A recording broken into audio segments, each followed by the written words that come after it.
¿Qué tal, compañeros? Buenas tardes. Soy Javier Fuentes, soy R2 de Medicina Interna. Pues el día de hoy vamos a hablar de un tema pues, bastante importante. Nos enfrentamos día a día con este, ¿no? Sabemos que en las emergencias, pues cada segundo cuenta. Entonces, sobre todo en paro cardiorrespiratorio, pues las decisiones que tomamos en esos segundos van a impactar totalmente en la supervivencia del paciente, ¿no? Entonces es fundamental que nosotros dominemos este tema. Por lo tanto, vamos a abordarlo de la siguiente forma. Este es el índice. Vamos a empezar con definición, epidemiología y fisiopatología del paro cardíaco, tipos de ritmo, la relación con la etiología que tiene, cadena de supervivencia y la prevención, RCP básica, RCP avanzada, qué es lo que lo conforma, cómo se conforma el equipo de reanimación, la importancia del manejo de la vía aérea, la desfibrilación, los fármacos que se recomiendan durante el paro cardíaco, manejo de causas reversibles, el monitoreo durante la reanimación con POCUS, vía arterial, capnografía, y terminaremos con síndrome postparo, los cuidados recomendados y cuándo detener la reanimación. Por último, habrá unos dos casos clínicos para que nos ayuden a respondernos. Entonces, en cuanto a qué es, de dónde sacamos la información actualmente, sabemos que cada 5 años hay actualizaciones de las guías. En 2025 salieron las actualizaciones, la actualización europea y también la actualización de la AJA. En realidad hay pocos cambios, se los voy diciendo muy puntuales conforme a la presentación, pero pues esos son los que nos centramos. De todos modos, durante las diapositivas irán viendo la información y las referencias. Paro cardíaco, definición, tenemos que entender que este se define como un cese abrupto de la actividad mecánica cardíaca. Aquí es fundamental entender que una cuestión es la cuestión eléctrica del corazón, es decir, la actividad eléctrica que tiene el corazón, y otra parte es las características del corazón como bomba. Entonces, cuando tenemos un paro cardíaco, puede continuar esta actividad eléctrica, pero aquí lo fundamental es que hay una pérdida del gasto cardíaco efectivo por alteraciones de la cuestión mecánica del corazón, que estas pueden originarse por múltiples mecanismos, desde arrítmicos, hipóxicos o circulatorios, pero todos van a converger en este final. Y eso es fundamental entenderlo porque también esto nos conecta con los tipos de ritmo y también las probables etiologías dependiendo del tipo de ritmo. Entonces, en cuanto a epidemiología, la incidencia, paros extrahospitalarios y paros intrahospitalarios, sabemos que todavía se presentan entre 55 a 113 por cada 100.000 habitantes en el caso de los extrahospitalarios y en intrahospitalarios de 1 a 5 por cada 1.000 hospitalizaciones. La supervivencia, sabemos que en los extrahospitalarios tienen menor supervivencia, hablamos de un 8 al 12%, mientras que en intrahospitalario hablamos de un 20 a 25%. Esto pues porque se da una atención más oportuna, pero aún así es baja. ¿Qué sabemos también? Que los ritmos no desfibrilables son más comunes, mientras que los ritmos desfibrilables solo se presentan 20 a 30% versus un 70 a 80%. Y también sabemos que los que tienen mejor supervivencia son los ritmos desfibrilables, que son los que se presentan en menor medida, ¿no? Algo importante en todo esto, y es con lo que quiero que se queden, algo muy puntual, es que por cada minuto sin reanimación cardiopulmonar estamos hablando de que la supervivencia se nos reduce entre un 7 al 10%. Es por eso que es importante determinar inmediatamente qué paciente tiene una parada cardiorrespiratoria e iniciar el manejo de forma oportuna. Entonces, en cuanto a fisiopatología, me gustó este modelo, un modelo donde se determinan en 3 fases que está más centrado en el contexto de un paro cardíaco de origen de un ritmo desfibrilable. Entonces, estas son las 3 fases: fase eléctrica, fase circulatoria y fase metabólica, y agregamos una cuarta fase que ya es en el caso de que el paciente tenga su retorno a la circulación espontánea, ¿qué es lo que sucede? Y de manera fisiopatológica esto también nos conecta con el porqué de los medicamentos. Empezamos con que una fase eléctrica que se presenta en los primeros 4 minutos, hablamos que si un ritmo desfibrilable se provoca una arritmia, eso va a provocar de manera inicial que el corazón como bomba falle. Entonces, de manera súbita empezamos a tener un descenso del ATP. Va a haber un aumento del potasio extracelular que a nivel también nos va a disminuir el potencial de membrana y lo hace más excitable, por lo tanto, perpetúa que se genere la arritmia. Estamos hablando de fibrilación ventricular y una taquicardia ventricular sin pulso. Entonces, en esta fase es el por qué el impacto que tiene la desfibrilación temprana. Es por eso que una de las principales indicaciones es detección temprana del ritmo y en su defecto, en su caso, hacer una desfibrilación temprana.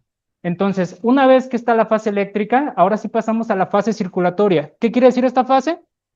El corazón sigue sin nutrición, las coronarias no son capaces de mantener una nutrición a nivel cardíaco y continuamos perpetuando el descenso del ATP. La bomba sodio-potasio ATPasa prácticamente está disfuncional. Tenemos sodio intracelular, calcio intracelular, y es por eso que aquí podemos estar considerando ya la administración de adrenalina. Y si recordamos también que en los ritmos desfibrilables no se recomienda de primera instancia la adrenalina, pasamos, dependiendo de la AJA, a la segunda descarga o dependiendo de la europea hasta la tercera descarga. Mientras que en ritmos no desfibrilables es de manera inmediata porque en cuestión estamos empezando ya en esta fase. Pasamos a fase metabólica, donde ya la hipoxemia que se ha persistido en la célula activa la vía anaerobia, aumentamos acidosis láctica, se generan radicales libres, aumenta el daño mitocondrial, se activa el poro mitocondrial y prácticamente pues apoptosis de las células. Es por eso que a pesar de que seguimos dando compresiones y a pesar de que seguimos la reanimación, conforme pasa el tiempo, pues obviamente tenemos daño celular que puede ser irreversible. En todo caso, si se recupera, pasamos a una fase de reperfusión donde también hay un estrés oxidativo, inflamación sistémica y pues, por lo tanto también una disfunción cerebral por el tiempo que estuvo en hipoxia. Entonces, en cuanto a reanimación cardiopulmonar, ya sabemos que está el básico y está el avanzado. Básico, todo aquel que va a ser realizado por una persona, cualquier persona sin un equipo avanzado que se enfoca en la reanimación rápida hasta la llegada de una ayuda profesional. Avanzado, el realizado por médicos, enfermeras, personales de salud y profesionales entrenados que involucra administración de medicamentos, manejo avanzado de vía aérea y otros procedimientos. ¿Y de dónde tenemos que partir o qué es lo fundamental? Como ya les mencioné, la detección del ritmo de paro. Entonces, es fundamental que entiendan esto, que existen ritmos desfibrilables y ritmos no desfibrilables, y ante un paro cardíaco no existe o no se debe decir, está en ritmo de paro. Se tiene que identificar inmediatamente. Las guías nos dicen que en cuanto llegue el desfibrilador, se tiene que inmediatamente monitorizar y ver en qué ritmo está. ¿Por qué? Porque si es un ritmo desfibrilable, tenemos mejor supervivencia, tenemos que hacer desfibrilación temprana. Entonces, ¿qué ritmos tenemos? Desfibrilables, fibrilación ventricular y taquicardia ventricular sin pulso. Una taquicardia que puede ser monomorfa o polimorfa, que al final de cuentas va a cesar la función del corazón de bomba y no vamos a tener gasto cardíaco efectivo. Por otro lado, tenemos ritmos no desfibrilables, que estos ritmos no desfibrilables, al final de cuentas, es una asistolia, donde no hay nada de actividad eléctrica, o incluso podemos tener actividad eléctrica, pero, volviendo a lo mismo, actividad de bomba no está funcionando. Entonces, la importancia de estos y también la identificación de este tipo de ritmo nos puede orientar a una causa subyacente, es decir, ritmos desfibrilables, entendemos que en la mayoría de los casos está provocado por una isquemia coronaria, infartos agudos al miocardio, es decir, y también pacientes que tienen una cardiopatía estructural. En estos casos, la isquemia, como ya lo mencionamos, disminuye el ATP con la disfunción de los canales iónicos, entonces eso provoca que se generen reentradas ventriculares y al final de cuentas termina en fibrilación ventricular o una taquicardia ventricular sin pulso. Entonces, la detección de ese tipo de ritmos nos tiene que orientar a estas causas. Tenemos otras causas como la actividad eléctrica sin pulso, donde en teoría el sistema eléctrico está adecuadamente funcionando, pero la cuestión mecánica está fallando. Una embolia pulmonar ante una tipo de choque que es más de restricción, la hipovolemia en caso de que no tengamos sangre efectiva, un taponamiento cardíaco. Y esto es, como ya les mencioné, sistema eléctrico intacto. Asistolia en paros cardíacos que ya tienen un paro tardío y también que están ante una hipoxia prolongada o enfermedad terminal, y pues son los de peor pronóstico prácticamente. ¿Qué importancia también tiene? Ya lo estuve mencionando, mejor supervivencia en ritmos desfibrilables, pero ¿dónde sale toda esta evidencia? Les muestro este estudio, un estudio observacional retrospectivo, se incluyeron 1.516 pacientes y básicamente el objetivo era evaluar la asociación entre el ritmo inicial de paro y la supervivencia. En los ajustes que se hicieron, se hizo un propensity score matching, donde esos fueron los resultados. De los 1.516 pacientes, se pusieron los dos grupos, los de ritmo no desfibrilable, desfibrilable y también después del hacer el ajuste. La tasa de supervivencia, como pueden observar, en el caso de los ritmos desfibrilables antes del ajuste, tenía una tasa de 32.57 con intervalos de confianza significativos versus un 11.40. Y también después de hacer el matching, 26.09 versus 8.08. Entonces, ¿con qué nos quedamos con esto? Ritmo desfibrilable tiene mejor supervivencia que el ritmo no desfibrilable. ¿Ok? Entonces, en las guías ya se menciona cómo tiene que ser un RCP de calidad. Se marcan 10 pasos principalmente, en donde planear y prepararse engloba 3, donde se tiene que crear una infraestructura de liderazgo institucional. Es decir, tener protocolos bien planteados de respuesta inmediata ante un paciente que tiene una parada cardiorrespiratoria. Medir los resultados que no se hacen, es decir, paciente tiene un paro, sabe tener un censo adecuado de cuántos pacientes están teniendo, cómo se están respondiendo, cuáles han sido los que sí se han revertido, qué tipo de paro tenían. La capacitación continua del personal de reanimación cardiopulmonar, la prevención, y actualmente la guía le da mucho peso a esto, a la prevención, y ahorita vamos a abordar más ese tema. Entonces, en cuanto a prevención, es importante definir objetivos de tratamiento con el paciente y la familia. Es por eso que se tiene que hablar con los familiares para saber si el paciente o si los familiares sí desean que se realice reanimación cardiopulmonar, y a la hora de que ocurra una parada cardiorrespiratoria, no perder ese tiempo entre que preguntamos que si aceptan o si no aceptan, tener claridad y responder de forma inmediata. Evitar paros prevenibles detectando temprano.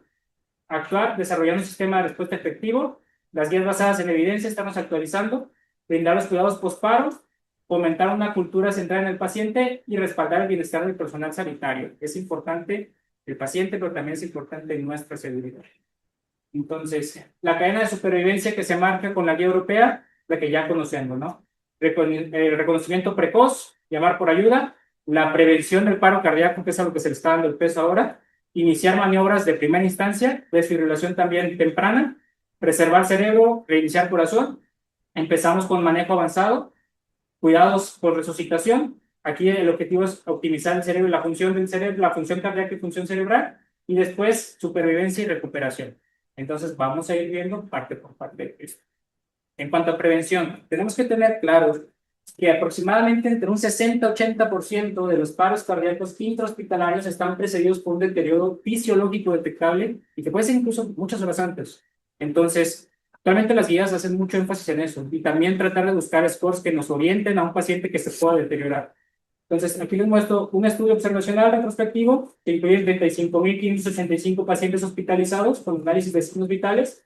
Y básicamente lo que querían hacer con este estudio era analizar si uno de estos scores, que compararon 33 con uno que ellos proponían, que es el NEWS, se asociaba con un paro cardíaco intrahospitalario en las siguientes 24 horas, ingreso no planificado a UCI, muerte o un evento crítico combinado. Entonces, este score, lo que incluía es frecuencia respiratoria, saturación de oxígeno, oxígeno suplementario, temperatura, presión arterial sistólica, frecuencia cardíaca y el estado neurológico. De tal forma que le daban un puntaje y dependiendo del puntaje, si era mayor de 5, a ese paciente se decía que tenía que tener una evaluación médica urgente. Pero si era más de 7, ya se consideraba un paciente que iba a tener un deterioro pronto, se activaba el equipo de respuesta rápida. ¿Cuáles fueron los resultados en la comparación? Aquí están la gráfica para determinar el área bajo la curva y también todos los scores que se analizaron. Al último es el de distribución, que es el NEWS. Entonces, en los resultados para cada paro cardíaco intrahospitalario, área bajo la curva de 0.72, aceptable. Ingreso no planificado a UCI 0.86, muerte hospitalaria 0.89 y el evento crítico combinado de 0.87. Por lo tanto, aunque no lo han propuesto como para todos en las vías, es algo a considerar. La recomendación es que pues, cada institución pueda utilizar algún puntaje que los oriente a la prevención del paro cardiorrespiratorio. Aún así, no se da la prevención, nos llaman porque el paciente está deteriorado. ¿Cómo vamos a identificar el paro cardiorrespiratorio? Entonces, paciente que no responde, la respiración agónica, que actualmente en las guías es a lo que también se le hace mucha mención y se le da peso. Un paciente que tenga respiración agónica y que no responda, con eso, ante la duda, es mejor iniciar reanimación cardiopulmonar inmediata. Recordando que solo tenemos 10 segundos para verificar el pulso, pero siempre va a ser mejor iniciar la reanimación cardiopulmonar. Entonces, recordando la parte básica, no ponemos cambios, cómo tiene que ser una reanimación de calidad, profundidad de al menos 5 centímetros en adultos, frecuencias de 100 a 120. Importante, también súper importante que nada interrumpa las compresiones, es decir, las pausas tienen que ser 5 segundos, más, no mayor a 10 segundos, es la recomendación que se da con mucho peso. Entonces, las ventilaciones, continuamos con 2 ventilaciones por cada 30 compresiones, y estas ventilaciones ya lo conocemos que es con el 30-2-5 en la parte básica, pero en el avanzado vamos a ver ahorita una modificación que se hizo con esto. Entonces, algo también prioritario es que si no se logra una adecuada ventilación, no importa, la prioridad es seguir con las compresiones. ¿Okay? Y el uso del desfibrilador, recordando que la consigna es, en cuanto llegue el desfibrilador, determinar el ritmo para determinar si se va a desfibrilar o si no se va a desfibrilar. Entonces, este es el algoritmo que se muestra, ningún cambio antes. Detección del paro, llamar por ayuda, iniciar reanimación cardiopulmonar y la desfibrilación temprana en todo caso. ¿Okay? Pasando a reanimación cardiopulmonar avanzada, nos centramos en 4 partes. Entonces tenemos la reanimación cardiopulmonar de calidad, enfocada a las compresiones, lo que ya mencionamos, cómo tiene que ser una reanimación de calidad, manejo de vía aérea, uso del desfibrilador y la administración de los medicamentos. Entonces, es importante entender cómo se va a conformar el equipo de paro. Y las recomendaciones de la ANJA, pues es el siguiente esquema. Mínimo por 6 personas, donde se conforma por el líder del equipo, que asigna las funciones de los miembros del equipo. En todo caso, toma las decisiones conforme al tratamiento. Tenemos al compresor, que va a estar haciendo los ciclos de 2 minutos. Ya no se recomiendan que hagan los ciclos de 5 segundos, de las 5 series después de las 32:05, en el caso de un paro intrahospitalario, sino que sean cada 2 minutos. Está la persona encargada del monitor y del desfibrilador, que va a estar intercambiando con el compresor, la persona encargada del registro, persona encargada de la vía aérea y la persona que se encarga de la administración de los medicamentos. Sin embargo, el mensaje que se da aquí es que nadie tiene que abandonar el triángulo de la reanimación, a no ser que sea por su propia seguridad. Y aquí quiero hacer mucho énfasis. Si bien estamos ante una situación de mucho estrés por el paciente, ¿no? Prácticamente el paciente está muerto, pero también no debemos olvidar que nuestra seguridad está primero. Y cuando estamos en una reanimación cardiopulmonar, nos enfrentamos a algunos riesgos, ¿ok? Riesgos infecciosos, riesgos eléctricos, musculoesqueléticos, químicos, radiación en algunos casos, psicológicos. Entonces, en esta revisión se muestran, por ejemplo, que en infecciosos, algunos ejemplos pueden ser punciones con agujas, contacto con sangre. Es por eso la importancia del uso del equipo de protección personal. Usar guantes antes de iniciar la reanimación, usar lentes para que no les vaya a caer sangre, entre otros. Riesgo eléctrico, descargas accidentales durante la desfibrilación. Por eso es importante anunciar cuando se vaya a dar la descarga, yo fuera, todos fuera. Alejar también el oxígeno cercano por el riesgo de ignición. Músculo esquelético, tener una buena postura y también ajustar la cama. O sea, no lo den todo solo por dar las compresiones, también piensen en su espalda, en todo caso. Químicos, exposición a medicamentos o sustancias. Psicológico, estrés post-evento, desgaste emocional y pues esto con apoyo psicológico. Entonces, el mensaje aquí es que antes de salvar una vida debemos garantizar la seguridad del equipo que intenta reanimarlo. Siempre es importante que tengan seguridad por uno mismo, pero no solo por ustedes, también piensen de forma colectiva, no solo la seguridad individual, sino la seguridad del equipo. Si alguien está maniobrando con un pulso cortante, tener cuidado de no pulsar al otro. ¿Ok? Manejo de vía aérea, el objetivo ya lo sabemos, oxigenación adecuada sin interrumpir compresiones. ¿Cuál es la recomendación que se tiene? Tenemos dos opciones: bolsa válvula mascarilla, con una secuencia sincrónica, que es la ventilación 32, y el dispositivo avanzado, que ya se engloban dos: dispositivo supraglótico o la intubación endotraqueal. Y aquí ya pasamos a la forma de ventilar, de una ventilación cada 6 segundos, es decir, una forma asíncrona. Entonces, ¿de dónde salen estas recomendaciones y cuál es la recomendación actual de la guía? Hay tres estudios principales donde se aborda todo esto. Uno es el estudio de Orwell, otro es el PAR y otro es el CAP. Básicamente los tres en el contexto extrahospitalario, buscando supervivencia y también desenlaces neurológicos. Primero el Orwell, que es ensayo clínico aleatorizado, 9.296 pacientes, se evaluó la supervivencia neurológica, se comparó los dispositivos supraglóticos versus la intubación y pues el resultado no fue significativo. Es decir, pues no hay diferencia entre estos dos. Cualquiera de los dos va a tener el mismo impacto en el paciente. PART, ensayo clínico también, 3.004 pacientes, se evaluó la supervivencia, se compararon los dispositivos supraglóticos versus la intubación endotraqueal, y aquí sí hubo un resultado significativo, mayor tasa de supervivencia, pero aquí la supervivencia fue evaluada a las 72 horas. Entonces, 18.3% versus 15.4%, resultado significativo, pero también, lejos de decir que solo el dispositivo supraglótico era mejor que la intubación endotraqueal, se hace el comentario de que gran parte es porque los operadores que intentaban la intubación endotraqueal tenían muchos fallos. Entonces, a veces eran hasta 3 intentos y no holograma, y eso repercutía o tenían pausas, que eso pues obviamente va a repercutir en el impacto a nivel de la reanimación cardiopulmonar.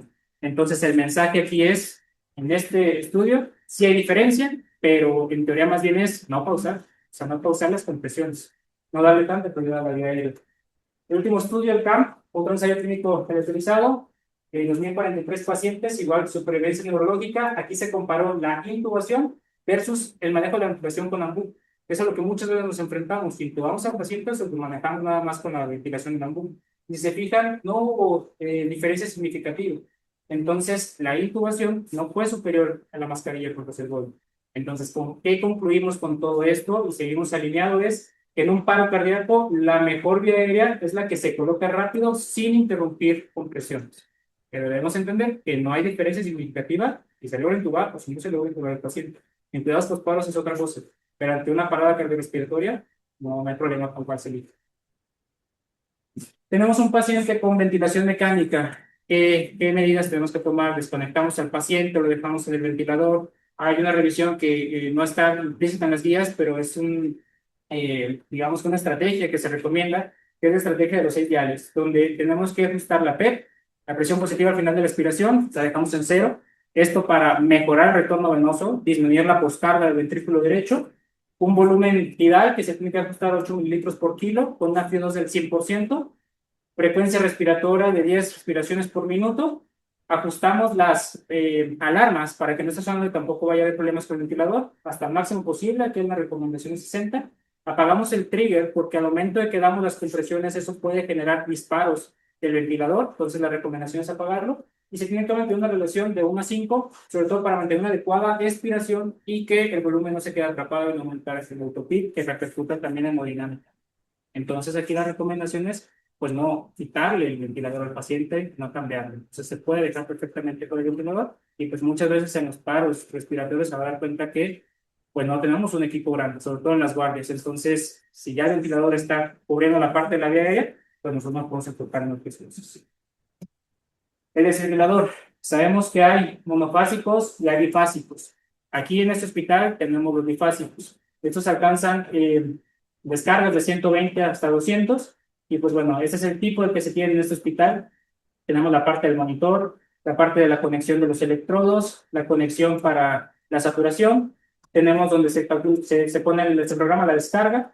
Tenemos el botón para sincronización en caso de que queremos dar una cardioversión sincronizada. Sin embargo, esta va a depender de los electrodos. Y aquí también un comentario. No hay diferencia en cuanto al uso de palas versus el uso de los electrodos. En realidad se va a dar cuenta que el uso de palas muchas veces causa mucha interferencia si no tiene gel y entre la posición. Actualmente también se sigue observando lo de la, digamos, la monitorización del ritmo cardíaco durante el paro cardíaco. Se quieren actualizar con otros dispositivos donde pongan algo que elimine la interferencia de las compresiones para tener un monitoreo exacto del ritmo cardíaco durante las compresiones. Entonces, en realidad, no habrá una diferencia si se colocan los electrodos y con eso es suficiente para monitorizar. Si lo quieren optar por esa parte, o si no, en la pausa, pues se colocan las palas. ¿Qué sabemos de esto de la desfibrilación? Tenemos la desfibrilación estándar, donde en el emitor derecho se coloca o el parche o en su defecto pues la pala, una de las palas, y la otra es en región del ápex izquierdo. Esto pues ya se sabe que es lo estándar, ¿no? Pero imaginemos que tenemos un paciente donde se da una descarga, no cede, se da una segunda descarga, no cede, se da la tercera descarga. Aquí ya lo determinamos como un paro cardíaco, una fibrilación ventricular refractaria. Entonces, ¿qué es lo que tenemos que hacer en estos casos? Esto nos lo viene a decir el estudio 2 de ventricular fibrillation. Entonces, ¿qué es lo que se evaluó en este estudio?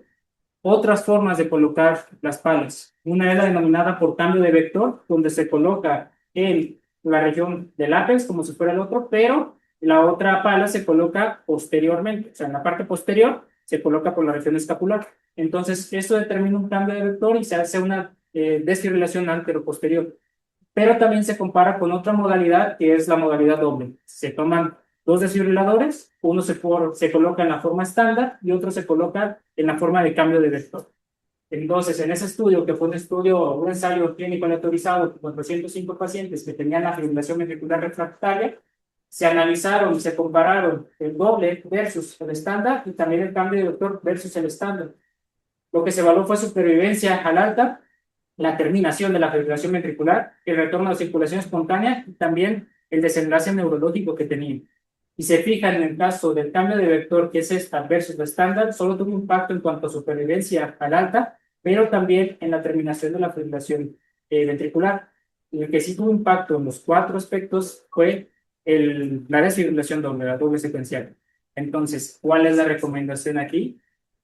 Si nos basamos solo en este estudio, tendría que ser que ante un paciente que ya tuvimos tres descargas estándar y la siguiente vuelve a presentar fibrilación ventricular, lo ideal es que hagamos el bloqueo, bueno, la desfibrilación doble. Pero la guía europea nos marca que en su defecto es más fácil aplicar esta, optemos en primera instancia por eso, pero aún así dice que no hay tanta evidencia, que lo sigue estudiando, pero sí es algo considerable. Y lo marcan incluso en su algoritmo. Entonces, tenemos que tomar en cuenta esto y también tenemos que tomar en cuenta que en este punto se empiezan a agregar los fármacos antiarrítmicos y ahorita lo vamos a ver. Entonces, eso es en la parte del desfibrilador. Vimos vía aérea, vimos desfibrilador, vamos con la parte de fármacos. Sabemos que la adrenalina es el principalmente indicado y tenemos que tomar en cuenta que en ritmos no desfibrilables se tiene que administrar de forma inmediata. Ya vimos por qué. No estamos en la fase eléctrica, estamos en la fase circulatoria, entonces el paciente se va a beneficiar de mayor vasoconstricción para mejorar la percusión a nivel coronario. La dosis de 1 miligramo IV cada 3 a 5 minutos. Y en los desfibrilables, la recomendación es después de la tercera descarga. La AJA dice que es después de la segunda descarga, en la europea se determina que es después de la tercera y va acorde al estudio Paramedic 2. Ensayo clínico aleatorizado, donde se evaluaron 8.014 pacientes, contexto extrahospitalario, y se evaluó adrenalina versus placebo. Los outcomes que se evaluaron fueron retorno a la circulación, supervivencia y también supervivencia neurológica favorable. ¿Cuáles fueron los resultados? 36.3 para retorno de circulación versus 11.7, resultado significativo, 3.2 versus 2.4. Es decir, adrenalina sí aumenta el retorno a circulación espontánea, aumenta levemente la supervivencia, pero no el resultado neurológico. Entonces, aquí en la explicación fisiopatológica es, pues sí, se administra adrenalina, aumenta la vasoconstricción, mejora la perfusión coronaria, pero a expensas de disminuir la perfusión cerebral por la vasoconstricción que se generó. Entonces, es ese debate que se tiene. Les muestro otro estudio, que es un estudio de cohorte retrospectivo, donde básicamente compararon o buscaron la asociación, ya sean los ritmos desfibrilables, no desfibrilables, y en total, la relación que podría tener la administración de la adrenalina, ya sea desde 1 miligramo, 2 miligramos, es decir, la dosis acumulada conforme se da la resucitación, y buscaban, o lo que trataban de evaluar eran los resultados neurológicos. Entonces, en la gráfica podemos ver en azul si tuvieron un buen resultado y en rojo si tuvieron un mal resultado. Entonces, ¿cómo es esto? Si se fijan, cuando no hay adrenalina, mejores resultados neurológicos. Conforme se va administrando la adrenalina, pues disminuyen los buenos resultados neurológicos. Entonces, esto lo que concluye es que la adrenalina se asoció con menor probabilidad de buen desenlace neurológico con relación dosis dependiente. Sin embargo, hay que ser juiciosos en esto y tener cuidado, porque no podemos determinar causalidad por este estudio. En su efecto, pues es algo a pensarse, pero también algo que tenemos que tomar en cuenta el paciente es que también, si íbamos avanzando con la administración de adrenalina, también tenía un periodo ya avanzado del paro. Entonces, pues obviamente eso incluye que también los resultados van a ser menores a nivel neurológico. Pero pues es algo a pensar, ¿sí? La adrenalina se asocia con mayor retorno a la circulación, pero pues también peor desarrollo neurológico, peor impacto neurológico. ¿Qué sabemos de antiarrítmicos? Amiodarona, lidocaína, los recomendados. Bolo inicial de 300 miligramos sin amiodarona. Lidocaína, bolo inicial de 1 a 1.5 miligramos por kilo, seguido de la segunda dosis de la mitad de estos. Recomendado en refractariedad, es decir, después de la tercera descarga.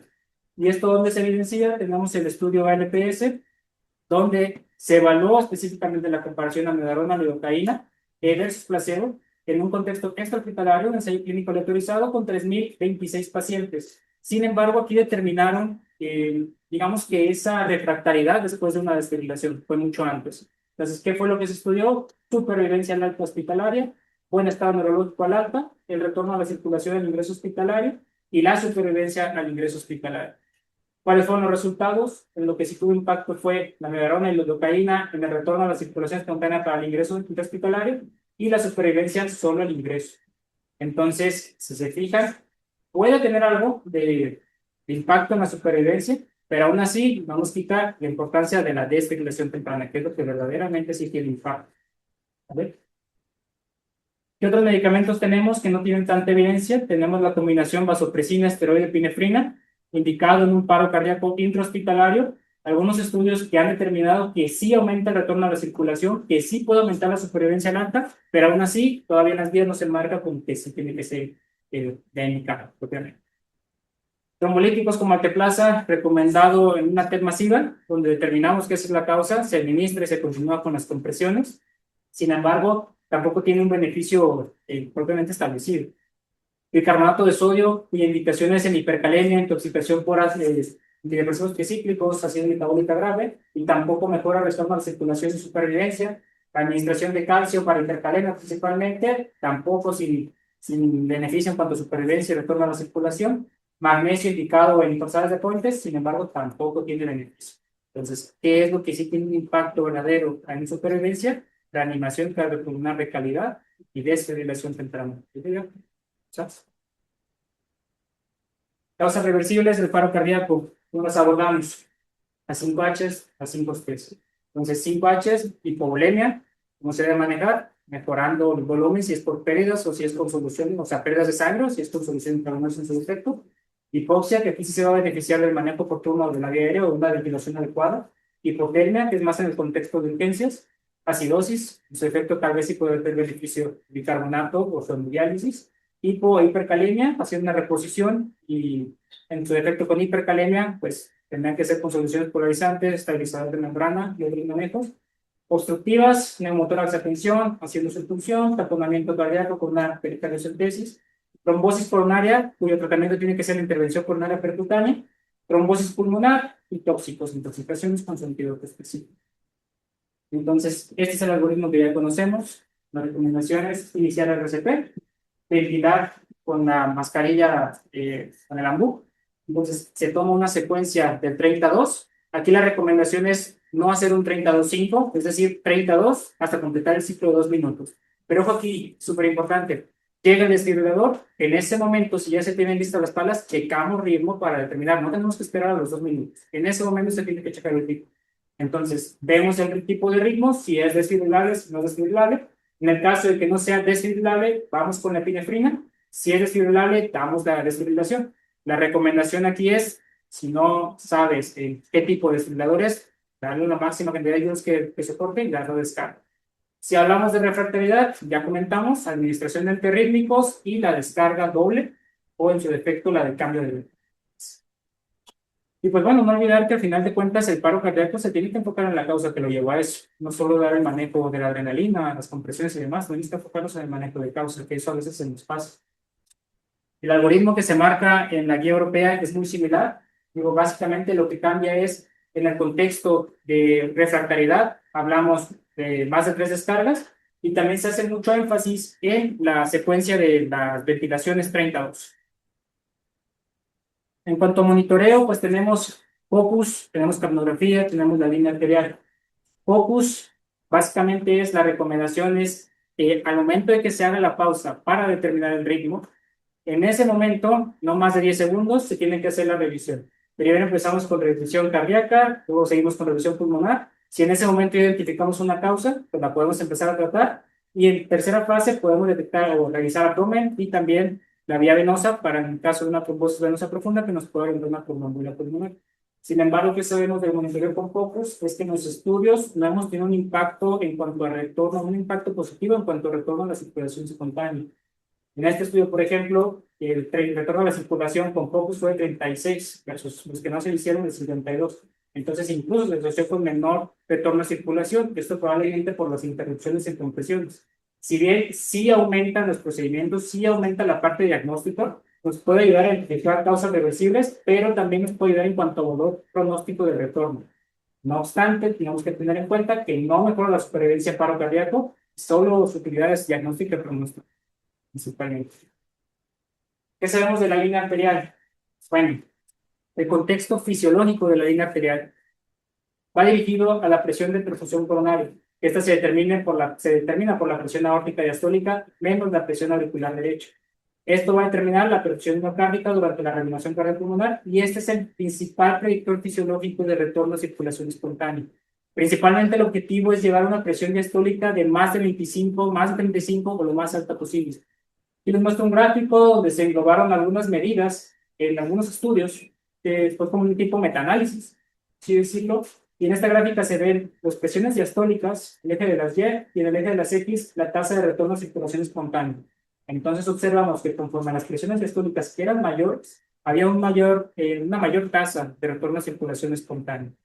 Entonces, pues es algo a considerar, ¿eh? Entonces, la conclusión es, la presión diastólica refleja la perfusión coronaria, se asocia directamente con la probabilidad de retorno de la circulación espontánea.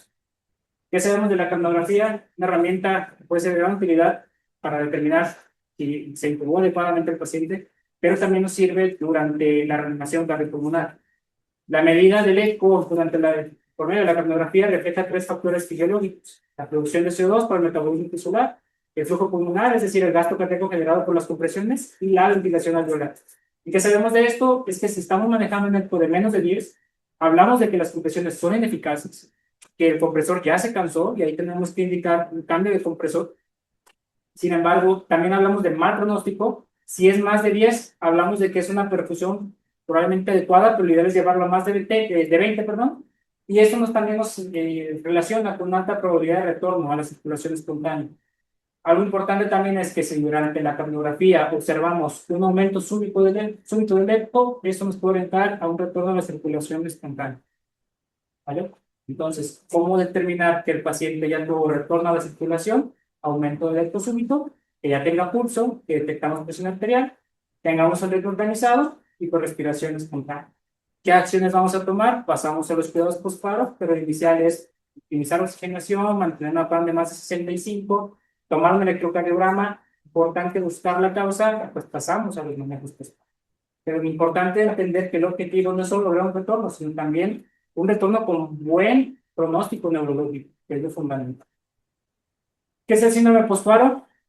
Básicamente todo este conjunto de alteraciones que se van a encontrar después de tener un retorno a la circulación: lesión cerebral hipóxico-isquémica, disfunción miocárdica, respuesta inflamatoria sistémica por isquemia repercusión y persistencia de la causa desencadenante del paro, donde tenemos que dar prioridad al manejo de esto. ¿Qué cuidados se tienen que tener? Prácticamente aquí se engloban de forma general cuáles son los cuidados del paciente postparo. Quiero hacer énfasis en esta parte que es el tratamiento de la etiología del paro. Y es el momento perfecto para buscar la etiología de esta y pues tratarla de fondo para poder mejorar la supervivencia del paciente.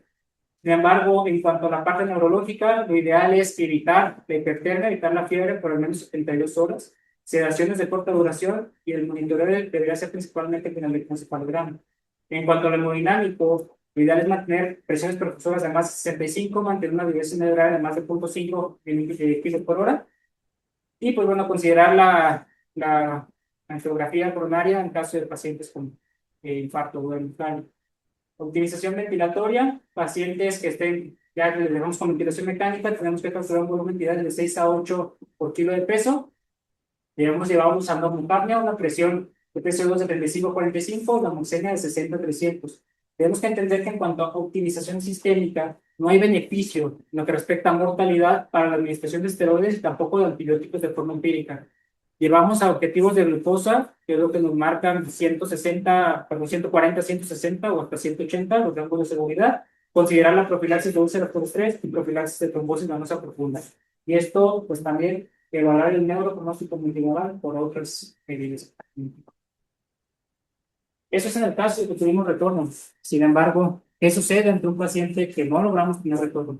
¿Cuándo debemos parar la reanimación? Entonces, actualmente en las guías ACA se determinan criterios para terminación de la reanimación cardiopulmonar. Sin embargo, están más enfocados en la cuestión extrahospitalaria. ¿Qué nos dicen los criterios? Y si es un paro no presenciado por personal de los servicios de emergencia, si no tiene retorno a la circulación espontánea antes del traslado, si no se administró ninguna descarga por el desfibrilador, prácticamente se cumplen todos, se puede parar la reanimación. Pues listo.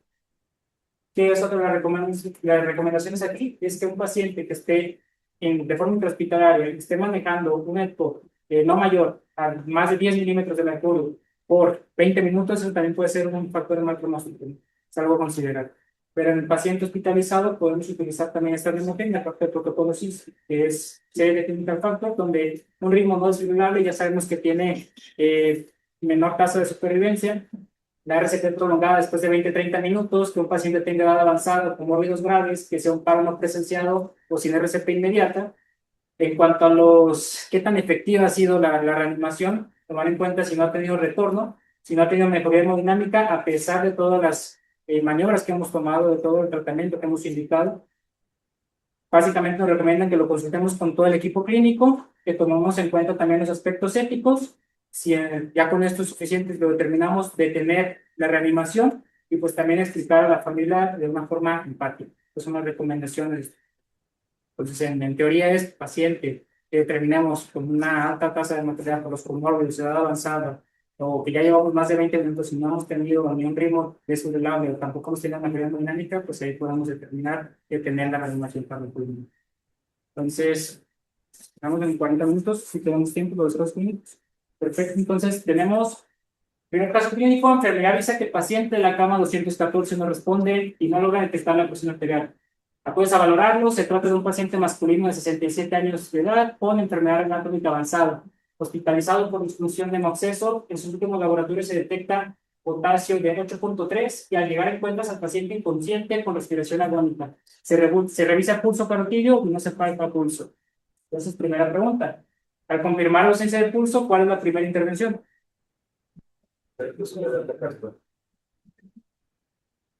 ¿Ok? Siguiente pregunta. Mientras se realizan compresiones, llega el desfibrilador. ¿Qué debe realizarse en este momento? Detener compresiones para revisar el ritmo, continuar compresiones hasta completar el ciclo de 2 minutos, administrar adrenalina antes de analizar el ritmo o intubar al paciente. Compresiones. Eso es inherente. Entonces, es importante determinar el ritmo para marcar la pauta del tratamiento. Este es el ritmo. Se le colocan las palas. ¿Qué tenemos que hacer en este caso? ¿Qué ritmo está? Desfibrilación ventricular, entonces vamos con la desfibrilación temprana. Esto nos mejora pues, en este paciente, en este contexto, ¿qué tratamiento debe administrarse durante la reanimación? Gluconato de calcio, 1 gramo IV, solución glucosada, 50% más 10 unidades de insulina regular, bicarbonato de sodio, un frasco, o todas las anteriores.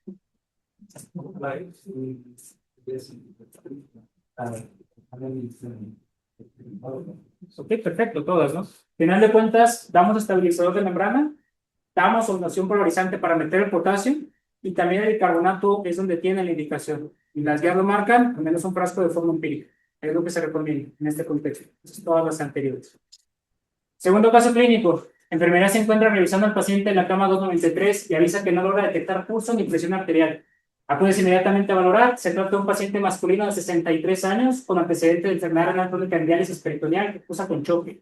Actualmente intubado y ventilación mecánica con soporte vasopresor con norepinefrina 0.30 microgramos kilo minuto y está con sedación a base de midazolam 1 microgramo kilo minuto. En los laboratorios recientes se reporta orina de 420 y el potasio sérico está en 4.9. A la exploración del paciente se encuentra sin pulso carotid palpable. De inmediato se activa el equipo de reanimación y se inician compresiones torácicas. Primera pregunta, en un paciente intubado durante la reanimación, ¿cuál es la mejor opción de manejo? ¿Cómo se ajusta el ventilador? Se conecta al monitor y se observa lo siguiente. ¿Qué manejo es el indicado? Desfibrilación, adrenalina, miodarona, adrenalización. ¿Vale? Tenemos actividad eléctrica sin pulso, tenemos complejos ventriculares, detecta una frecuencia de 14, pero no hay pulso. Entonces, vamos con adrenalina. Estamos en un ritmo no desfibrilante. Durante la reanimación se dispone del ultrasonido del doctor GC, por lo que se realiza focus durante las pausas de análisis del ritmo. Se encuentra lo siguiente. ¿Cuál es la causa y cuál es el manejo?